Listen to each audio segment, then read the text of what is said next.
충격적인 일이 벌어졌습니다. 미국에서 한국의 예비군 시스템이 전 세계를 뒤흔든 사건이 있었습니다.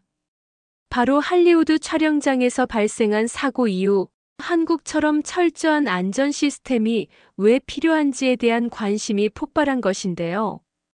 총 한 자루 없이도 고급 기술을 자랑하는 한국 예비군이 미 전역을 뒤흔든 사건, 오늘의 사연 시작합니다. 안녕하세요. 저는 미국 로스앤젤레스에서 영화 조감독 일을 하고 있는 존 헤일리입니다. 한국과의 인연은 정말 우연히 시작되었습니다. 사실 한국에 대해서는 거의 아는 게 없었어요. 그저 K-팝이나 오징어 게임 정도만 들어봤을 뿐이었습니다. 저는 미 해병대에서 5년간 복무한 후 영화계에 발을 들여놓았어요. 군에서 익힌 총기 다루는 기술과 전술적 사고가 액션 영화 제작에 도움이 될 거라고 생각했거든요. 실제로 몇 편의 독립 영화에서 무기 담당 조감독으로 일하면서 나름 인정받고 있었습니다. 모든 게 바뀐 건 2021년 가을의 그 끔찍한 사건 때문이었어요. 뉴멕시코에서 촬영 중이던 영화 러스트에서 일어난 총기 사고 말입니다. 알렉 볼드윈이 소품 총을 쏘는 순간 실탄이 발사되어 촬영 감독 할리나 허친스가 사망하고 감독 조엘 수자가 부상을 당한 그 참혹한 사건이요. 저는 그때 다른 현장에 있었지만 소식을 듣는 순간 온몸이 얼어붙었습니다. 영화 촬영장에서 사람이 죽었다니요. 그것도 소품 총 때문에 말이에요. 할리나는 제가 직접 아는 사람이었거든요.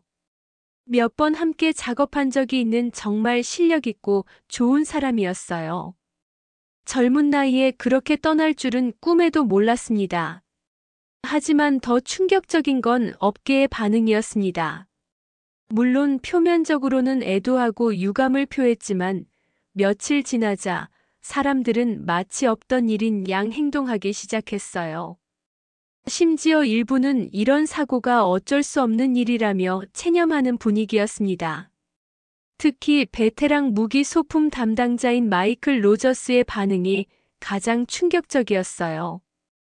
그는 업계에서 20년 넘게 일한 베테랑으로 수많은 액션 영화에서 총기 담당을 맡아온 사람이었습니다.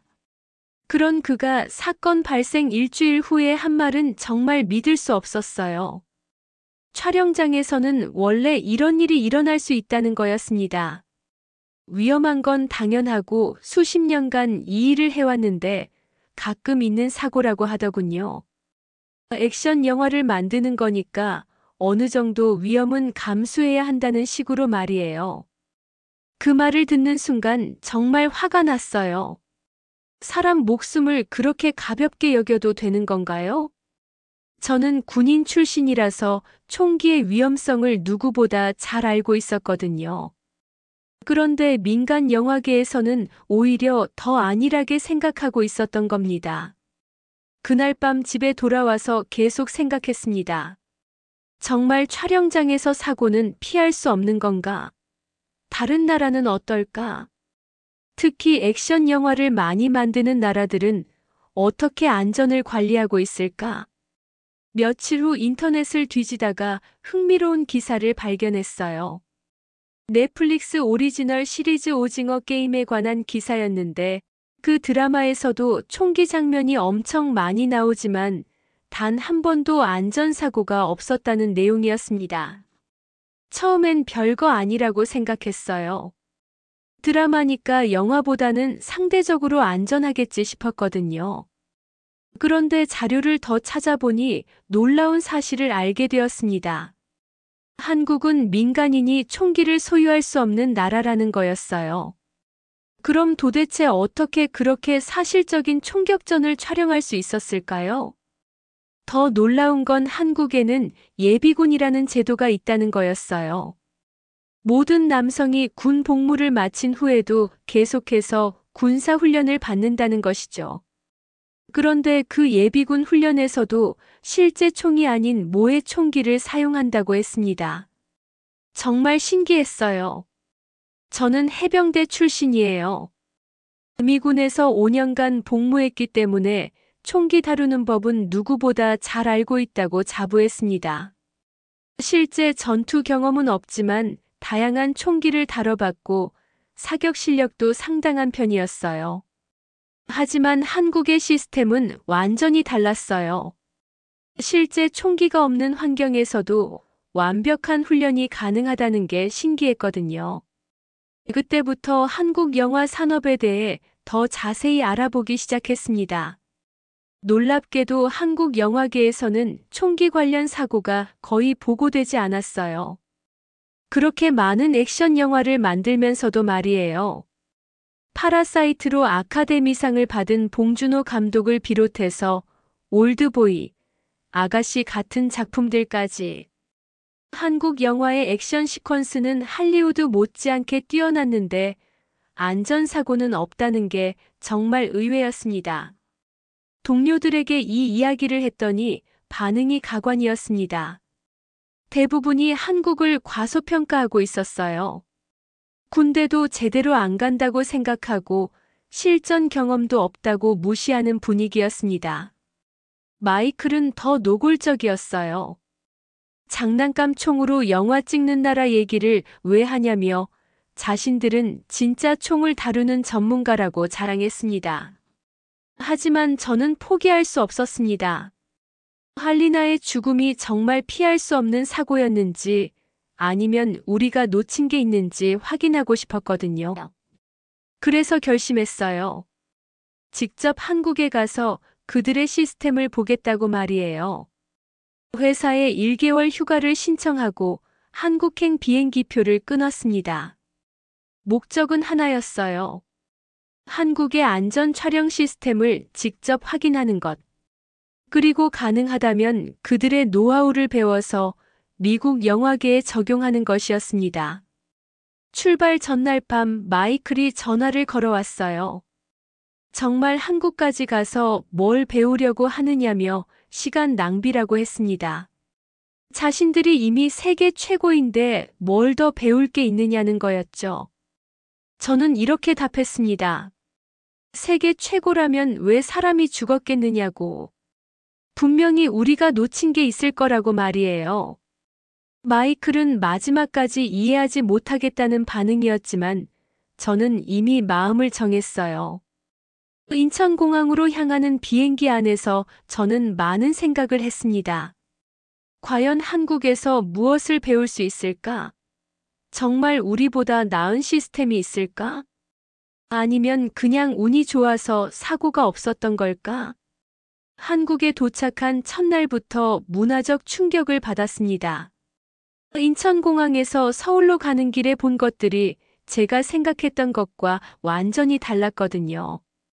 깔끔하고 현대적인 도시, 질서정연한 교통 시스템, 그리고 무엇보다 거리에서 경찰관조차 총을 차고 있지 않다는 사실이 신기했어요. 미국에서는 경찰관이 총을 차고 있는 게 당연한데 한국에서는 정말 평화로운 분위기였습니다.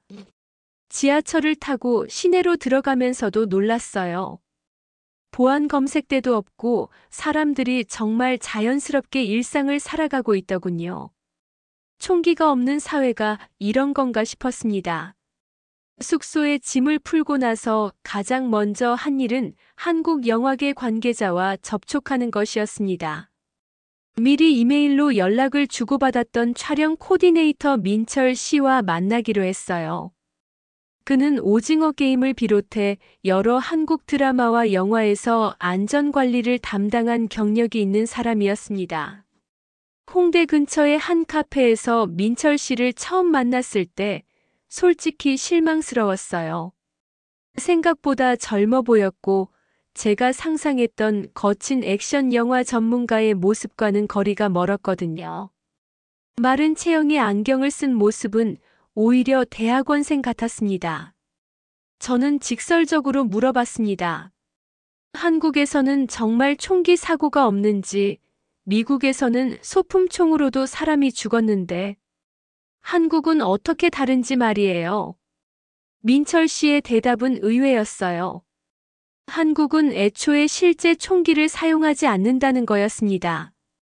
모든 총기 장면은 복제품이나 CGI로 처리하고 한국은 민간인이 총기를 소유할 수 없는 나라이기 때문에 촬영장에 실제 총이 들어올 가능성 자체가 없다고 했어요. 그 말을 듣고 저는 속으로 코웃음을 쳤습니다. 그럼 어떻게 리얼한 액션 장면을 만드느냐고 물었더니 민철 씨는 차분하게 한번 보면 이해할 거라고 했어요. 내일 촬영 현장에 함께 가자고 제안하더군요. 다음 날 아침 민철 씨와 함께 경기도에 있는 한 촬영 스튜디오로 향했습니다. 오징어 게임 스핀오프 시리즈를 촬영하는 현장이었어요.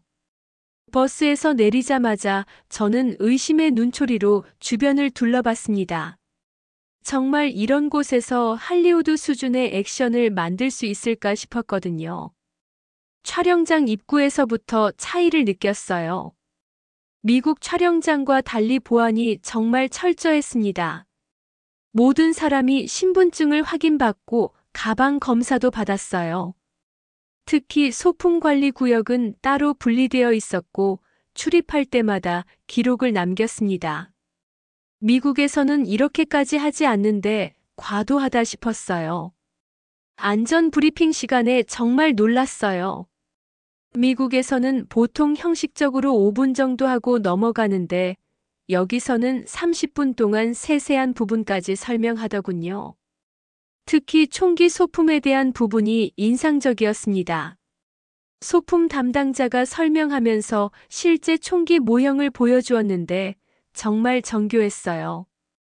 하지만 격발 장치가 완전히 제거되어 있었고 총구도 막혀 있었습니다.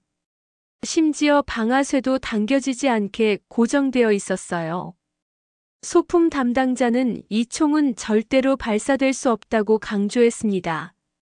만약 실수로라도 격발 동작을 시도한다면 즉시 촬영이 중단되고 안전 점검에 들어간다고 했어요. 저는 속으로 생각했어요. 이런 걸로 어떻게 리얼한 액션을 찍을까? 하지만 실제 촬영이 시작되자 생각이 바뀌었습니다. 배우들의 연기와 카메라 워킹, 그리고 포스트 프로덕션 기술이 완벽하게 조화를 이루어서 정말 실제 총격전 같은 장면을 만들어내고 있었거든요. 특히 놀라웠던 건 모든 스태프들이 안전수칙을 완벽하게 숙지하고 있다는 점이었어요. 총기 소품을 다룰 때는 반드시 2명이 함께 확인하고 사용 후에는 즉시 지정된 장소에 보관했습니다. 이런 과정이 모두 매뉴얼화되어 있었어요. 미국에서는 대부분 경험에 의존하는데 여기서는 모든 게 체계적으로 관리되고 있었습니다.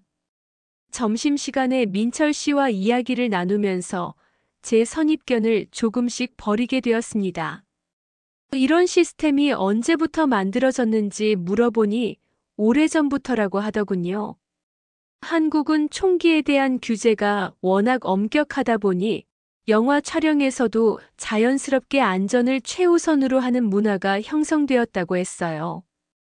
게다가 한국 남성들은 모두 군 복무를 해서 총기의 위험성을 잘 알고 있다고 했습니다. 그 말을 듣고 저는 흥미를 느꼈어요.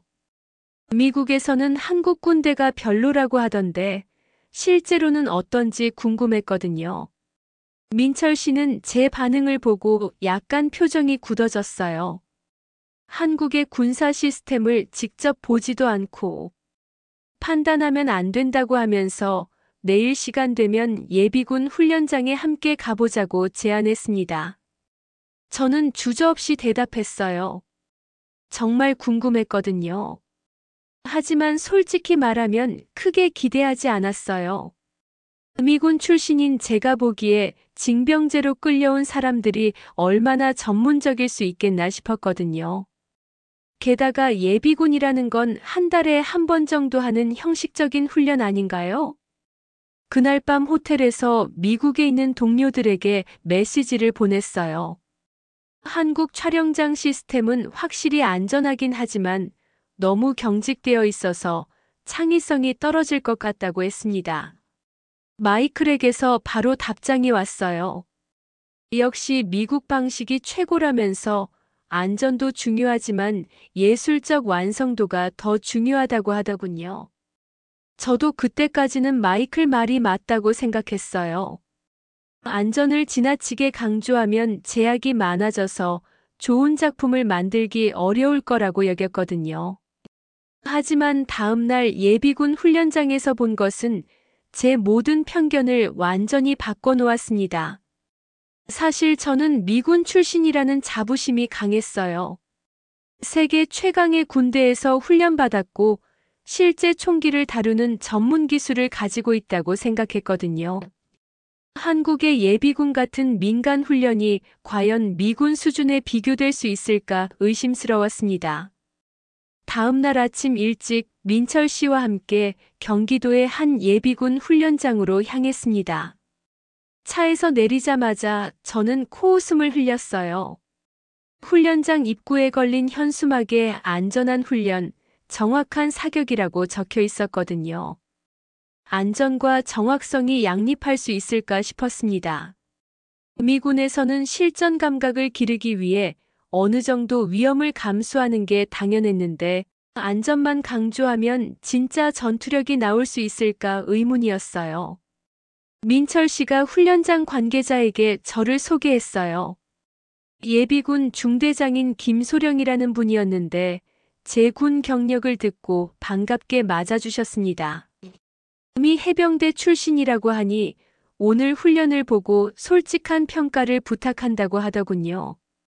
저는 속으로 생각했어요. 뭘 평가하라는 거지?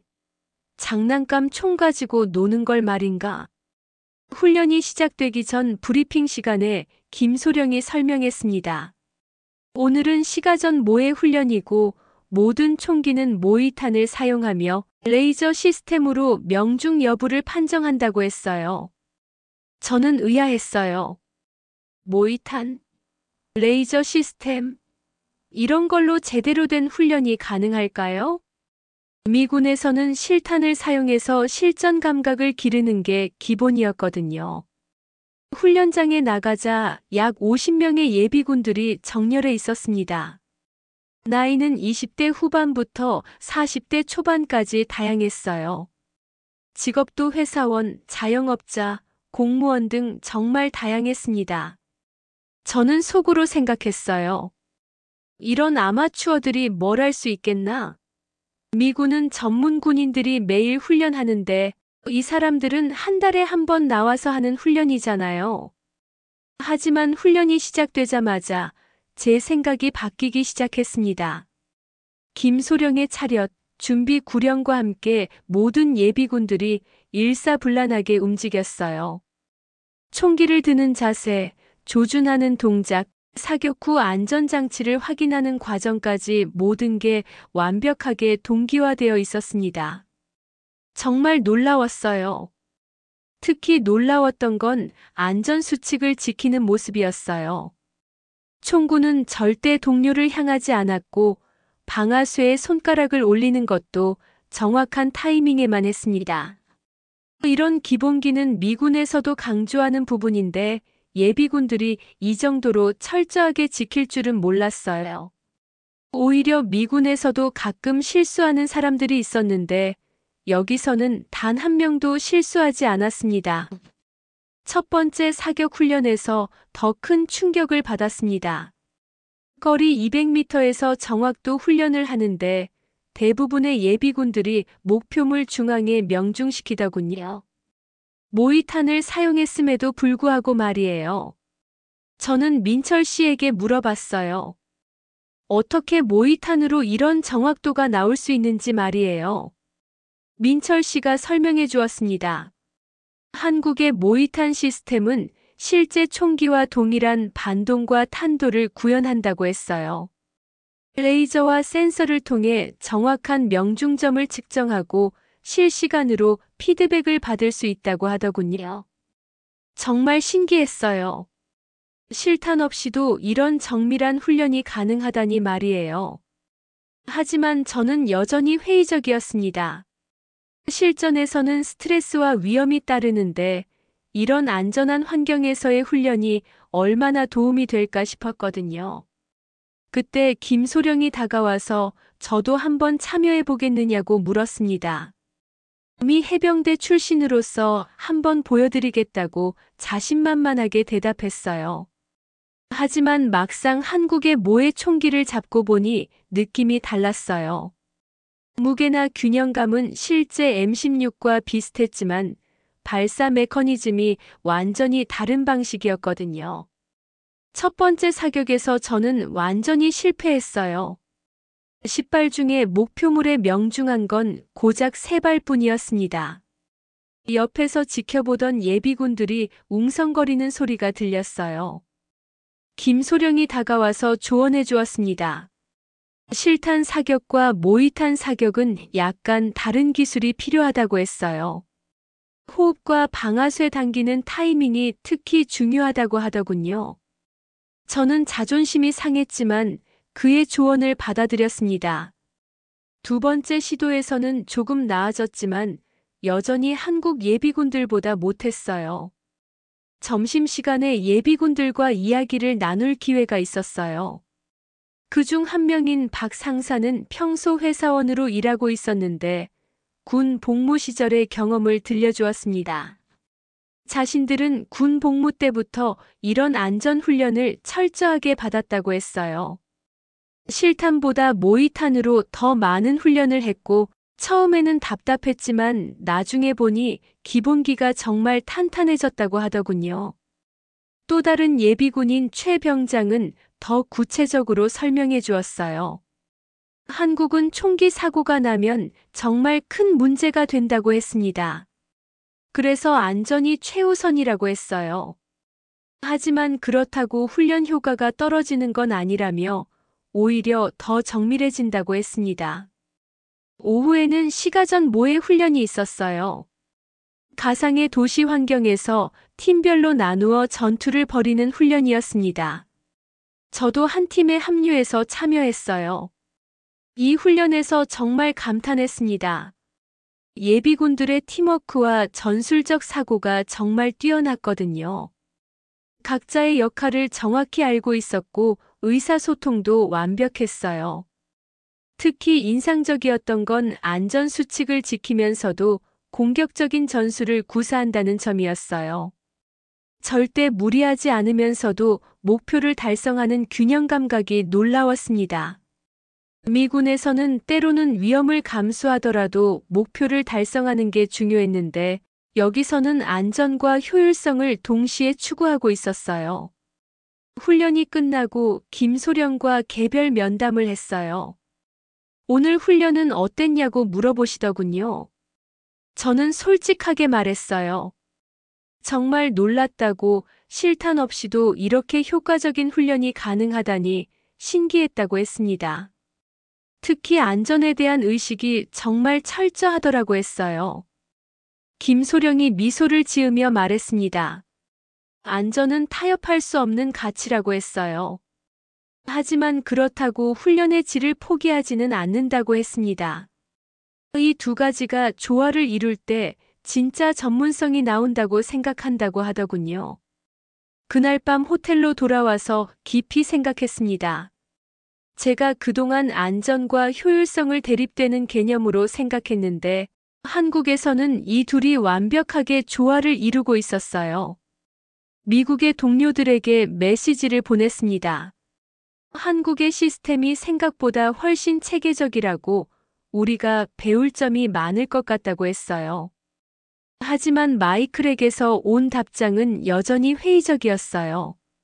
너무 감정적으로 접근하지 말라며 그냥 관광 온 거라고 생각하라고 했습니다. 진짜 전문성은 실전에서 나오는 거라고 하더군요. 저는 마이클의 답장을 보며 씁쓸했어요. 아직도 편견에 사로잡혀 있는 그가 안타까웠거든요. 다음 날 민철 씨가 특별한 제안을 했습니다. 오징어 게임 시즌2 촬영 현장을 견학할 수 있게 해주겠다는 거였어요. 전 세계적으로 화제가 된 그 드라마의 실제 촬영 과정을 볼 수 있다니 정말 기대됐습니다. 특히 어제 예비군 훈련장에서 본 한국의 체계적인 시스템이 실제 영화 촬영에서는 어떻게 적용되는지 궁금했거든요. 촬영 스튜디오에 도착하자마자 규모에 압도되었어요. 거대한 세트장과 첨단 장비들, 그리고 수백 명의 스태프들이 각자의 역할에 집중하고 있었습니다.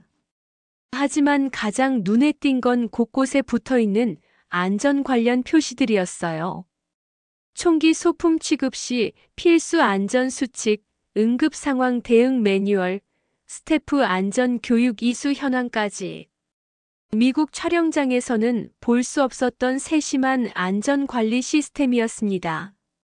촬영 감독인 황 감독님을 소개받았는데 그분은 할리우드에서도 작업한 경험이 있는 베테랑이었어요. 저에게 할리나 허친스 사건에 대해 어떻게 생각하느냐고 물어봤습니다. 정말 안타까운 일이었다고 답했더니 황 감독님은 그래서 자신들은 더욱 조심스럽게 작업하고 있다고 하셨어요. 한국에서는 그런 사고가 절대 일어나서는 안 된다고 강조하시더군요. 오징어 게임 시즌2에서는 첫 시즌보다 더 많은 총격 장면이 나온다고 했어요. 하지만 모든 총기는 완전히 무력화된 복제품이었습니다. 실제로 총기 소품을 보여주는데 정말 정교했어요. 겉모습은 진짜와 구별할 수 없을 정도였지만 내부 구조는 완전히 다르게 만들어져 있었습니다. 소품 담당자인 이 차장님이 자세히 설명해 주었어요. 이 총들은 발사가 아예 불가능하도록 설계되었다고 했습니다. 방아쇠를 당기면 소리와 연기만 나고 실제 발사체는 나가지 않는다고 했어요. 심지어 압축 공기도 사용하지 않는다고 하더군요. 저는 궁금해서 총구 화염이나 반동은 어떻게 표현하는지 물어봤어요. 이 차장님이 설명해 주었습니다. 총구 화염은 후처리로 CGI를 추가하고 반동은 배우들이 연기로 표현한다고 했어요. 처음에는 어색할 수 있지만 연습하면 정말 자연스러워진다고 하더군요. 실제로 배우들의 연기를 보니 정말 놀라웠어요. 총을 쏘는 순간의 반동, 장전하는 동작, 조준하는 자세까지 모든 게 완벽했거든요. 실제 촬영이 시작되자 정말 놀라웠어요. 배우들이 소품 총을 들고 연기하는 모습이 완전히 실제 총격전 같았거든요. 카메라 각도와 편집 기술, 그리고 음향 효과가 완벽하게 조화를 이루어서 진짜보다 더 진짜 같은 장면을 만들어내고 있었습니다. 저는 미군에서 실제 총격전을 목격한 적이 있는데 이 영상이 더 박진감 넘치고 리얼했어요. 특히 감탄한 건 안전 점검 과정이었어요. 매신이 끝날 때마다 소품 담당자가 모든 총기를 하나하나 확인했습니다. 작동 상태, 보관 위치, 사용한 배우까지 모든 걸 기록으로 남겼어요. 미국에서는 이런 세세한 기록을 남기지 않는데 여기서는 총알 하나까지 모두 관리되고 있었습니다. 점심시간에 주연 배우 중 한 명과 이야기할 기회가 있었습니다. 그는 미국 드라마에서도 액션 연기를 해본 경험이 있었어요. 미국과 한국의 촬영 방식 중 어느 쪽이 더 좋은지 물어봤더니 신중하게 답해 주었습니다. 각각 장단점이 있다고 했어요.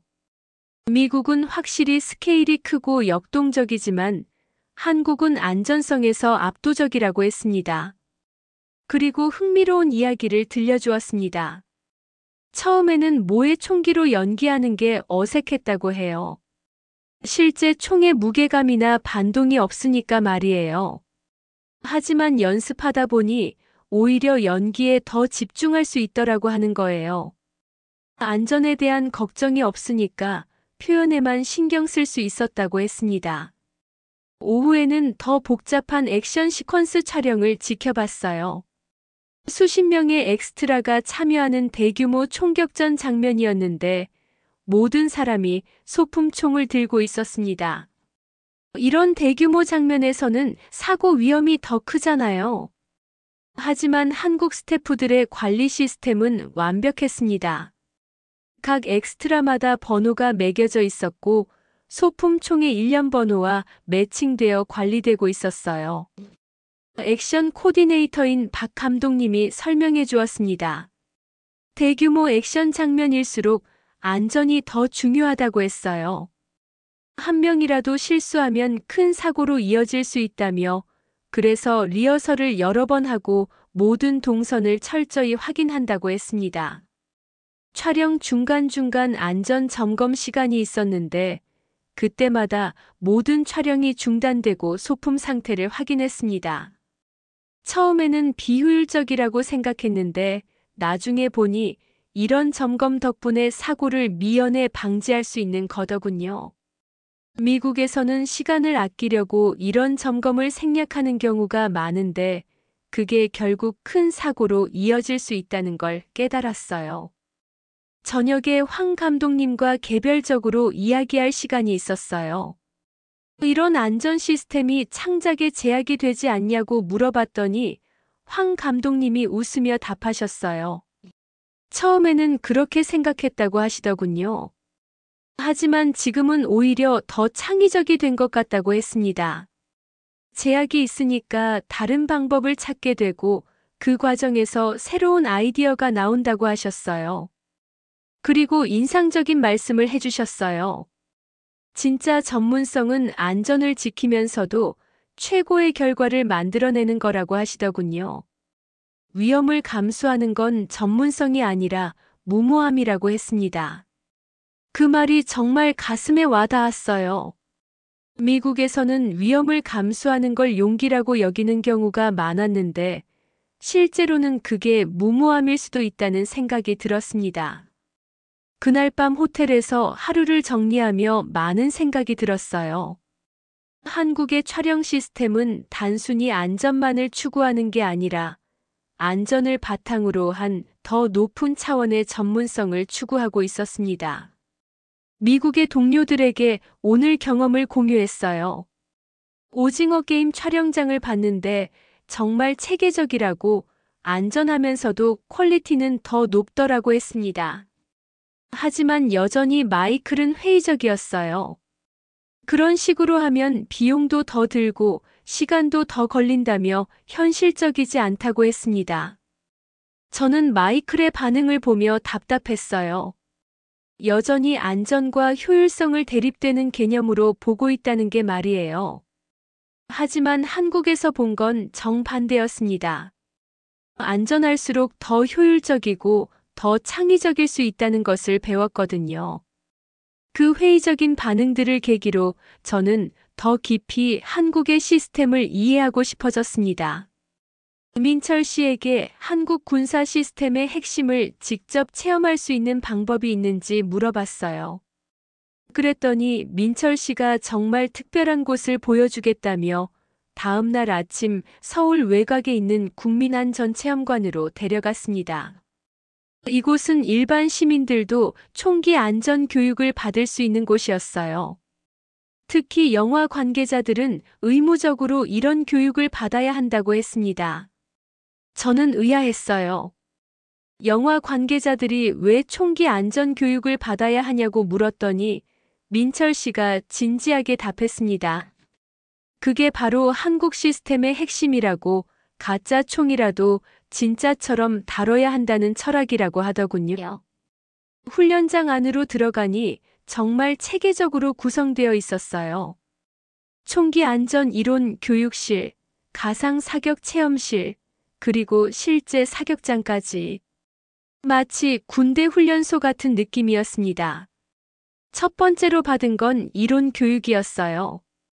강사인 최 교관이 총기의 위험성부터 시작해서 안전수칙까지 세세하게 설명해 주었습니다.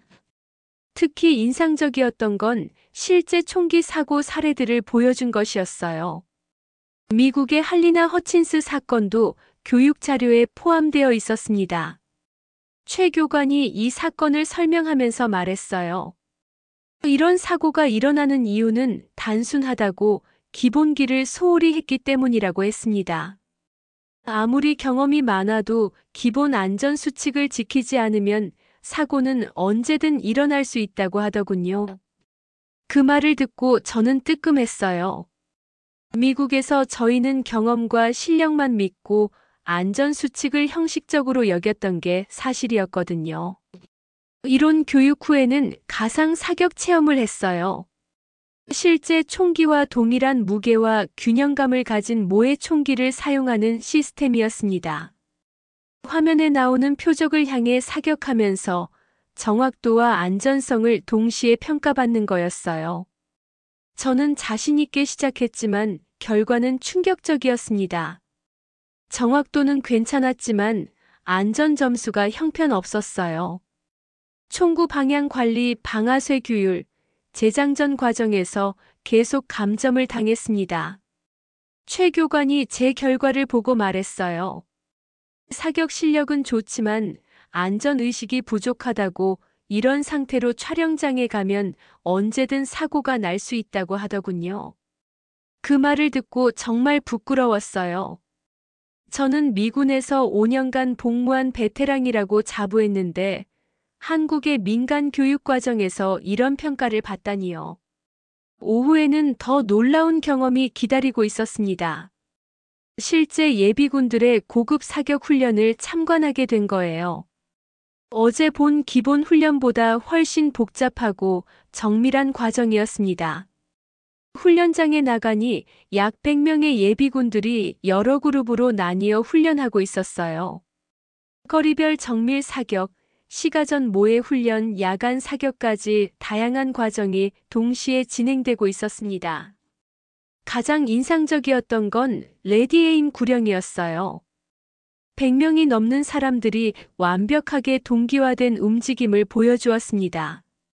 총기를 드는 자세, 조준하는 동작, 사격 후 안전장치를 확인하는 과정까지 한치의 오차도 없었어요. 저는 민철 씨에게 물어봤어요. 어떻게 이렇게 완벽한 동작이 가능한 거냐고 말이에요. 민철 씨가 자랑스럽게 답했어요. 이 사람들은 모두 군 복무를 마친 사람들이라고, 기본기가 몸에 배어 있다고 했습니다. 그리고 정기적인 훈련을 통해 계속 실력을 유지한다고 하더군요. 야간 사격 훈련은 정말 경이로웠습니다. 완전히 어두운 상황에서도 예비군들은 정확하게 표적을 맞췄어요. 야간 투시경도 없이 말이에요. 모든 게 훈련과 경험에 의한 것이었습니다. 미군에서도 야간 사격 훈련을 받았지만 첨단 장비 없이 이 정도 정확도를 내는 건 정말 어려운 일이거든요. 훈련이 끝나고 몇몇 예비군들과 이야기를 나눴어요. 그중 한 명인 이 중사는 평소 영화 스턴트맨으로 일하고 있었습니다. 자신도 가끔 액션 영화 촬영에 참여한다면서 한국과 외국 촬영장의 차이를 정말 많이 느낀다고 했어요. 한국은 정말 철저하다고, 소품 총 하나라도 실제 총처럼 다룬다고 했습니다. 처음에는 번거롭다고 생각했는데 나중에 보니 그게 진짜 프로의 자세더라고 하더군요. 또 다른 예비군인 김 상사는 더 구체적으로 설명해 주었어요. 한국에서는 안전이 실력이라고 생각한다고 했습니다.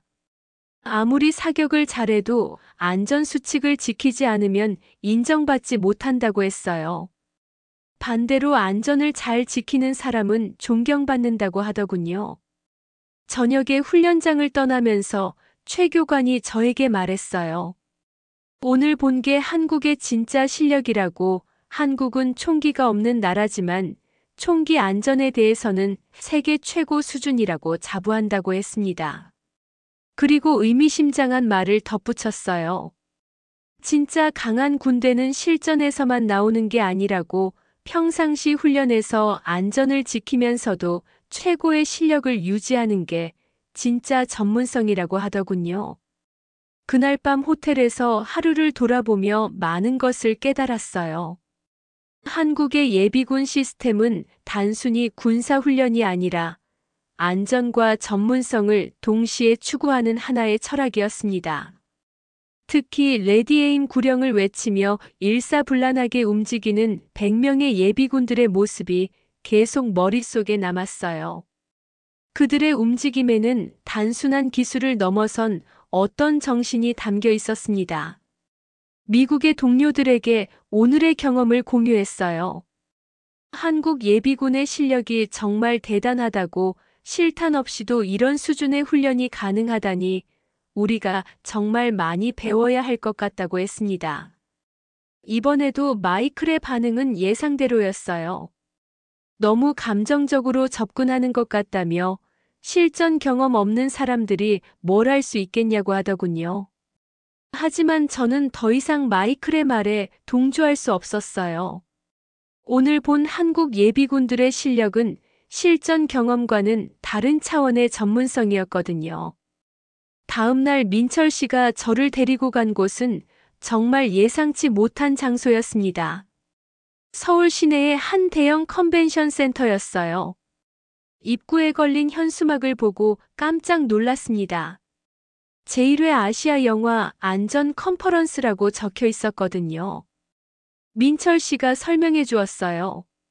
오늘 이 컨퍼런스에 미국 영화계 관계자들도 많이 왔다고, 할리나 허친스 사건 이후로 안전에 대한 관심이 높아졌다고 하더군요. 컨벤션홀에 들어가니 정말 많은 사람들이 와 있었어요. 한국뿐만 아니라 일본, 중국, 동남아시아 각국의 영화 관계자들, 그리고 놀랍게도 할리우드에서 온 사람들도 꽤 많이 보였습니다. 더 놀라운 건 익숙한 얼굴들이 보인다는 거였어요. 마이클과 몇몇 동료들이 저 멀리 앉아 있었습니다. 제가 한국에 온다고 했을 때 시간 낭비라고 했던 바로 그 사람들이요. 마이클과 눈이 마주쳤는데 그는 어색한 표정으로 고개를 돌렸어요. 아마 제가 여기 있는 걸 보고 당황한 것 같았습니다. 컨퍼런스가 시작되자 첫 번째 발표자로 황 감독님이 나오셨어요. 오징어 게임의 안전 촬영 시스템에 대해 발표하는 거였습니다. 황 감독님은 구체적인 사례와 함께 한국의 촬영 안전 매뉴얼을 소개했어요. 소품 총기 관리 체계, 스태프 안전 교육 프로그램, 사고 예방 시스템까지 모든 걸 공개했습니다. 특히 인상적이었던 건 실제 촬영 영상을 보여준 것이었어요. 오징어 게임의 대규모 총격 장면이 어떻게 안전하게 촬영되었는지 비하인드 씬을 공개한 거죠. 화면에는 수십 명의 배우들이 소품총을 들고 연기하는 모습이 나왔는데 각 장면마다 안전 요원들이 배치되어 있었어요. 그리고 모든 총기는 사용 전후로 철저하게 점검되고 있었습니다. 관객석에서 감탄하는 소리가 들렸어요. 특히 할리우드 관계자들의 반응이 뜨거웠습니다. 관객석에서 질문이 나왔어요. 할리우드의 한 제작자였습니다. 그런 복잡한 과정을 거치면 촬영 비용이 엄청나게 늘어나지 않느냐고 물었습니다. 황 감독님이 명쾌하게 답하셨어요. 처음에는 비용이 더 들 수 있지만 장기적으로 보면 오히려 절약이 된다고 했습니다. 사고가 나면 그때 드는 비용이 훨씬 크다고 하시더군요. 그리고 결정적인 말씀을 하셨어요. 무엇보다 사람의 생명은 돈으로 계산할 수 없는 가치라고, 안전은 선택이 아니라 필수라고 했습니다. 그 순간 홀 안이 조용해졌어요. 할리우드 관계자들의 표정이 진지해지는 게 보였습니다. 두 번째 발표자는 김소령이었어요. 어제 예비군 훈련장에서 만났던 바로 그분이었습니다. 그는 한국의 예비군 시스템과 영화 촬영의 연관성에 대해 발표했어요. 김소령은 실제 예비군 훈련 영상을 보여주었습니다. 100명이 넘는 예비군들이 레디에임 구령에 맞춰 완벽하게 동기화된 움직임을 보이는 장면이었어요. 관객석에서 감탄하는 소리가 들렸습니다. 특히 할리우드 관계자들의 반응이 뜨거웠어요. 한 감독이 질문했습니다. 어떻게 이런 완벽한 동작이 가능한 거냐고 말이에요. 김소령이 자신있게 답했어요. 한국 남성들은 모두 의무적으로 군 복무를 한다고, 그리고 전역 후에도 정기적인 예비군 훈련을 받는다고 했습니다. 이런 시스템 덕분에 총기 안전에 대한 기본기가 사회 전체에 뿌리내려 있다고 하더군요. 그리고 놀라운 통계를 발표했어요. 한국의 총기 관련 사고율은 세계 최저 수준이라고 했습니다. 이는 엄격한 총기 규제와 함께 체계적인 안전 교육의 결과라고 강조했어요. 세 번째 발표는 정말 충격적이었습니다. 최 교관이 나와서 실제 총기 사고 사례들을 분석한 거였어요. 그 중에는 할리나 허친스 사건도 포함되어 있었습니다. 최 교관은 냉정하게 사고 원인을 분석했어요. 이 사고는 기본적인 총기 안전 수칙을 지키지 않아서 일어난 것이라고 했습니다. 실탄과 공포탄의 구분, 총기 점검 절차, 안전 요원의 역할 등 모든 면에서 허점이 있었다고 하더군요. 그리고 한국 시스템과 비교해서 설명했습니다. 한국에서는 이런 사고가 구조적으로 불가능하다고 했어요. 애초에 실제 총기가 촬영장에 들어올 수 없다고 하더군요. 관객석이 조용해졌어요. 특히 할리우드 관계자들의 표정이 심각해졌습니다. 그때 놀라운 일이 일어났어요. 마이클이 손을 들고 질문을 한 거였습니다. 그럼 한국 방식을 미국에 도입하기 어려운 이유가 있느냐고 물었어요. 최 교관이 단호하게 답했어요. 어려운 이유는 없다고, 단지 의지의 문제라고 했습니다. 안전을 최우선으로 생각할 의지만 있다면 충분히 가능하다고 하더군요. 점심시간에 저는 마이클과 마주쳤어요. 그는 어색해하면서도 저에게 다가왔습니다. 저에게 제가 맞았다고, 여기서 본 것들이 정말 인상적이라고 했어요. 저는 놀라며 갑자기 생각이 바뀐 거냐고 물어봤습니다. 마이클이 진지하게 답했어요. 솔직히 말하면 처음에는 저를 말리러 왔다고 했습니다. 그런데 여기서 본 것들을 보니 자신들이 정말 많이 뒤처져 있더라고 하더군요. 오후 세션에서는 더 구체적인 기술적 내용들이 발표되었어요. 한국의 모의 총기 기술, CGI를 활용한 총격 장면 제작, 그리고 안전 교육 프로그램까지. 모든 것이 체계적이고 과학적이었습니다. 특히 한국 영화계 전체가 하나의 안전 네트워크로 연결되어 있다는 점이 놀라웠어요. 각 제작사, 촬영장, 교육기관이 모두 연계되어 정보를 공유하고 있었습니다. 컨퍼런스 마지막에 질의응답 시간이 있었어요. 그때 한 할리우드 제작자가 정말 직설적인 질문을 했습니다. 한국 시스템이 우수하다는 건 인정하지만 지금까지 해온 방식을 바꾸기는 어렵지 않겠냐고 물었어요. 그때 민철 씨가 마이크를 잡고 일어났어요. 변화는 어려워 보이지만 생각보다 단순하다고 했습니다. 안전을 선택할 것인가, 위험을 감수할 것인가의 문제라고 하더군요. 그리고 결정적인 말을 했어요. 할리나 허친스 같은 비극이 다시는 일어나지 않으려면 모두가 변해야 한다고 했습니다. 그 변화의 시작점이 바로 여기, 오늘이라고 말이에요. 관객석에서 박수가 터져 나왔어요. 특히 할리우드 관계자들이 기립박수를 보내는 모습을 보고 정말 감동받았습니다. 컨퍼런스가 끝나고 마이클이 저에게 다가왔어요. 자신이 너무 고집스러웠다며 미안하다고 했습니다. 이제 알겠다고, 정말 배워야 할 게 많다고 하더군요. 그리고 진심으로 말했어요. 한국에서 배운 걸 미국에 가져가자고, 할리나 같은 사고가 다시는 일어나지 않도록 하자고 했습니다. 그날 밤 저는 정말 뿌듯했어요. 드디어 미국 동료들도 한국 시스템의 가치를 인정한 거였거든요. 컨퍼런스가 끝나고 일주일 후 정말 놀라운 일들이 연쇄적으로 일어나기 시작했습니다. 마이클을 비롯한 할리우드 관계자들이 한국에서 경험한 것들을 미국으로 가져가서 적극적으로 알리기 시작한 거예요. 저는 한국에서의 마지막 주를 보내면서 이런 변화들을 지켜볼 수 있었습니다. 가장 먼저 움직인 건 마이클이었어요. 그는 로스앤젤레스로 돌아가자마자 자신이 속한 제작사에서 긴급 회의를 소집했습니다. 한국에서 촬영해온 예비군 훈련 영상과 오징어 게임 촬영 현장 자료를 보여주면서 미국 영화계가 당장 바뀌어야 한다고 주장했어요. 처음에는 회사 임원들이 회의적이었다고 해요. 지금까지 잘해왔는데 굳이 바꿀 필요가 있겠냐는 반응이었죠.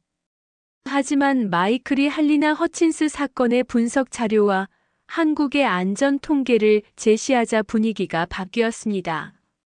특히 한국에서는 지난 10년간 촬영장 총기 사고가 단 한 건도 없었다는 사실이 충격을 주었어요.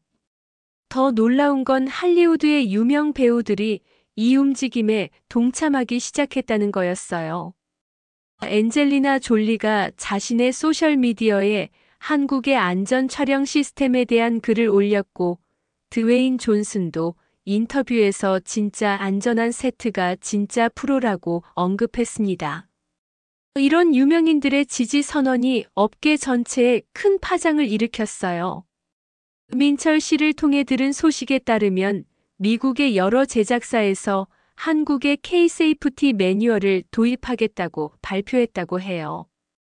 심지어 일부 제작사는 한국에서 안전 전문가를 초청해서 직접 교육을 받기로 했다고 하더군요. 정말 믿을 수 없는 변화였어요. 한국에서도 이런 국제적 관심에 대한 반응이 뜨거웠습니다. 문화체육관광부에서는 한국의 영화 안전 시스템을 세계에 알리는 프로젝트를 시작한다고 발표했어요. 한국영화진흥위원회에서는 해외 영화 관계자들을 대상으로 한 안전교육 프로그램을 만들기로 했고요. 특히 감동적이었던 건 한국의 예비군 시스템이 세계적으로 주목받기 시작했다는 거예요. CNN과 BBC에서 한국의 예비군 훈련을 취재하러 왔고, 유럽의 여러 나라에서도 한국식 민간 안전교육 시스템을 벤치마킹하고 싶다고 연락이 왔다고 해요. 저는 한국에서의 마지막 며칠을 민철 씨와 함께 보냈습니다. 그동안 제가 경험한 모든 것들을 정리하고 미국으로 돌아가서 어떻게 이런 시스템을 도입할지 구체적인 계획을 세웠어요. 민철 씨는 정말 적극적으로 도와주었습니다. 한국의 안전 매뉴얼을 영어로 번역해주고 미국 상황에 맞게 수정할 수 있는 방안도 제시해 주었어요. 가장 인상적이었던 건 김소령과의 마지막 만남이었어요. 그분은 저에게 한국의 예비군 시스템이 단순히 군사훈련이 아니라 사회 전체의 안전의식을 기르는 교육이라고 설명해 주었습니다. 모든 남성이 군 복무를 통해 기본적인 안전의식을 배우고 그것이 사회 곳곳에 스며들어서 전체적인 안전 수준을 높인다는 거였어요. 미국에서도 이런 시스템을 도입할 수 있을까요? 라고 물어봤더니 김소령이 웃으며 답하셨어요. 중요한 건 시스템이 아니라 마음가짐이라고 하시더군요. 안전을 최우선으로 생각하는 문화가 자리 잡으면 시스템은 자연스럽게 따라온다고 했습니다. 한국을 떠나기 전날 황 감독님과도 마지막 식사를 했어요. 그분은 제게 정말 의미 있는 말씀을 해주셨어요. 이번 일을 통해 한국의 시스템이 세계적으로 알려지게 된 것도 좋지만 더 중요한 건 할리나 허친스 같은 비극이 다시는 일어나지 않는 것이라고 하시더군요. 그리고 인상적인 이야기를 들려주셨어요. 오징어 게임이 전 세계적으로 성공한 이유 중 하나가 바로 이런 안전한 제작 환경이었다고 했습니다. 배우들과 스태프들이 안전에 대한 걱정 없이 창작에만 집중할 수 있었기 때문에 더 좋은 작품이 나올 수 있었다는 거예요. 한국을 떠나는 날 인천공항에서 민철 씨가 마지막 인사를 해주었어요. 그는 제게 한국에서 배운 걸 미국에 잘 전파해달라고 부탁했습니다. 그리고 언제든 도움이 필요하면 연락하라고 했어요. 정말 고마운 사람이었습니다. 비행기 안에서 지난 한 달을 돌아보니 정말 많은 것이 바뀌었어요. 한국에 올 때는 단순히 호기심으로 왔는데 돌아갈 때는 사명감을 가지고 가게 되었습니다. 할리나 허친스 같은 비극을 막을 수 있는 구체적인 방법을 배웠고 그것을 미국에 전파해야 한다는 책임감을 느꼈어요. 특히 한국의 예비군들이 레디에임 구령에 맞춰 일사불란하게 움직이던 모습이 계속 머릿속에 남았어요. 그들의 움직임에는 단순한 기술을 넘어선 안전에 대한 철학이 담겨 있었습니다. 미국에서도 이런 철학을 널리 알려야겠다고 다짐했어요. 로스앤젤레스에 도착하자마자 저는 바로 일에 착수했습니다. 마이클과 함께 K-세이프티 도입 프로젝트 팀을 만들었고 할리우드의 주요 제작사들에게 프레젠테이션을 시작했어요. 반응은 생각보다 훨씬 좋았습니다. 할리나 허친스 사건 이후 모든 사람들이 변화의 필요성을 느끼고 있었거든요. 가장 기뻤던 건 할리나의 가족들이 저희 프로젝트를 지지해준다는 소식이었어요. 그들은 할리나의 죽음이 헛되지 않도록 영화계가 더 안전해져야 한다고 말했습니다. 그 말을 들으니 더욱 책임감이 무거워졌어요. 그로부터 1년이 지난 지금 저는 로스앤젤레스의 한 촬영장에 서 있습니다.